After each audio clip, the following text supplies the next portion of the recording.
Welcome to Let Me Fix This. Enjoy the video. Hello and welcome to this easy guide on playing Vita Mahjong. In this video, I will explain how to play Vita Mahjong. The main objective is to be the first player to complete a winning hand. This involves strategically collecting and discarding tiles to form specific combinations. A standard game typically uses 136 or 144 tiles, and your goal is to arrange them into 4 sets and 1 pair. Let's dive into the fundamentals. Let's explore the tiles you'll be using. Mahjong tiles are divided into 3 main suits: characters, bamboos, and circles, each numbered 1 through 9. You also have honor tiles, which consist of the 4 winds and 3 dragons. To form a winning hand, you'll create sets. A pung is 3 identical tiles, while a chow is 3 consecutive tiles of the same suit.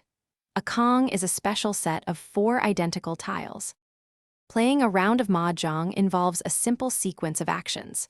On your turn, you will draw 1 new tile from the wall. After carefully considering your hand, you must then discard 1 tile face up into the center.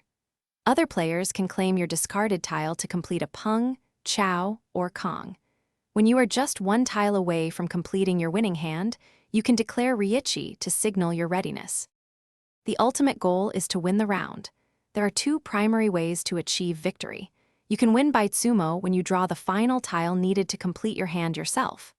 Alternatively, you can win by ran if another player discards the tile you need. A standard winning hand consists of 4 sets and 1 pair, but there are also many exciting special hands to discover as you become more experienced. Thanks for watching. If you found this helpful, don't forget to like and subscribe.